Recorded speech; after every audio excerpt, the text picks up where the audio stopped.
Hello everyone, welcome back to another sort of quick episode of OSCE Talk where we're going to be covering asthma and inhaler technique. So in this episode we're going to be looking at asthma, how to explain this well to a patient using our nice structure, and then thinking about management of asthma, from the sort of holistic management to vaccines that are needed, and then to how to use an inhaler, and Peter will talk you through that. So very quickly, what is asthma? It's reversible airway disease, and it's got a link to those sort of atopic conditions, things like dermatitis, eczema and hay fever. When we're explaining it to patients, we're going to be using I like to just think about it as like pipes or tubing. So we're going to say that normally they've got nice big air pipes or tubes that are going to allow good and easy airflow down deep into the lungs. And that'll help us to breathe nice and easily and not feel any symptoms. Unfortunately, with asthma, this is where we get sort of tightening and constriction and narrowing of the airways. That'll cause sort of difficulties with breathing. It'll cause that sort of characteristic wheeziness, or sort of that high-pitched noise is the easiest way to explain it probably.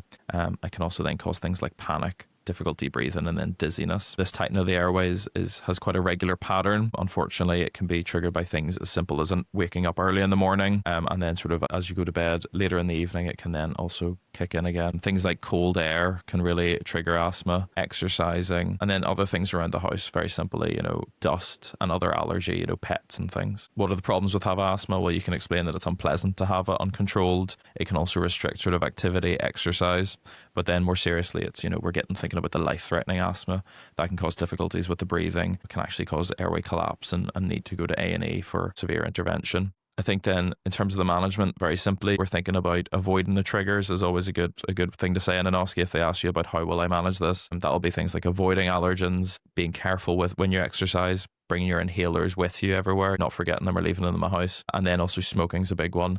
Either parents or family members smoking in the house is a big trigger for asthma, but then also patients themselves smoking. And I think also mentioning vapes would probably be a good thing. Then we're also going to say about, using the inhalers. A lot of patients aren't using their inhalers properly. And also a lot of patients are then not using them as regular as they should be and actually relying on that, that reliever inhaler rather than using the preventer inhaler every single day. Just quickly to cover, usually the dose of preventer inhaler, as I found it, is, it's usually twice a day, morning and night time, and that's 1 or 2 puffs in the morning or night.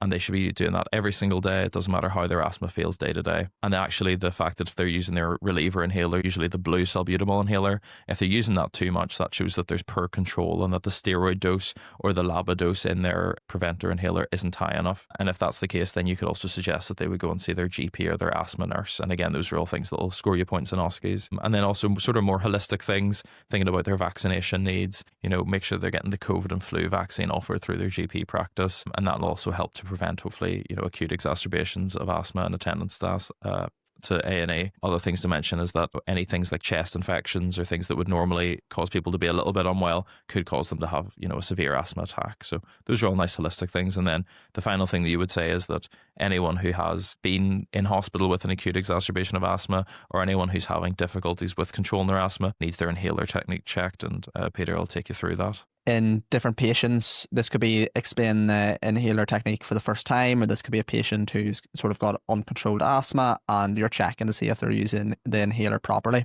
This would sort of be how you would explain it to a patient. So you're going to check to make sure it's the right inhaler, whether it's the blue or the brown one, because it's different times of the day or different reasons that they would take that.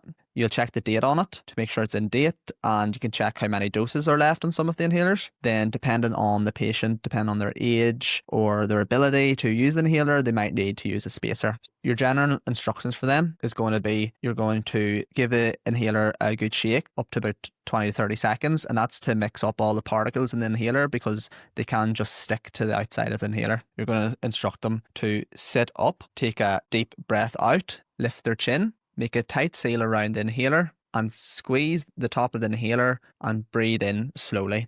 You don't want them to take a sharp breath in, because if you do that, as you squeeze and take a sharp breath in, all of that dose is going to hit the back of the mouth and it's not going to go deep into the lungs where you need it. Again, sitting up nice and tall, breath out, lift your chin, squeeze, take a breath in as you squeeze nice and slowly and hold for about 10 seconds. And then slowly exhale. So if that's 2 doses, you then take about a 30-second break and then you take another dose. If that's the blue inhaler, If you do this up in 10 times or more, that's a sign of a severe attack, and you probably need to attend A&E. Absolutely. And then just thinking about other things they might mention in OSCEs, they might show you some data of your peak flow meter and say how reduced is this. Other things they could show you is the FEV1 to FVC ratio, and just being aware that less than 70% sort of points towards the obstructive airway picture. Apart from that, yeah, I think counselling and just giving a good explanation to either a parent or a child, or then just any other member of the population as well. Those are sort of your common things that might come up in the OSCEs. Yeah. I think one final thing just to mention is that there's a lot of concerns about people having the blue inhalers at the minute, and that's something they're trying to sort of get rid of actually. And they're really keeping those only for emergency management. And they're now starting to start people on a MART regime, which is just a regime where basically you use a combined inhaler that has all the right medications and you just use that multiple times per day. So that'll have something like a LABA medication like salmeterol. It could have a LAMA in it as well, like tiotropium, and it could also have like an ICS or inhaled corticosteroid medication like fluticasone or something, and that'll just give really good maintenance. And they're trying to basically take people off the usual sort of preventer reliever inhalers. That's something that's probably a bit unnecessary in terms of the information, but just something to be aware of, especially as you sort of get further into the medical school. Absolutely. That just sort of recently changed in the guidelines. So particularly when we were in GP placement last year, a lot of patients calling in, and the next step we were looking at was most people aren't on the MART because it's sort of only a new change, and changing a lot of people to a MART regime because that's the dose that treats them, because they're getting a steroid dose every time they use their inhaler, which is going to reduce that inflammation. Yeah, perfect, Peter. Thank you very much. All right, thanks.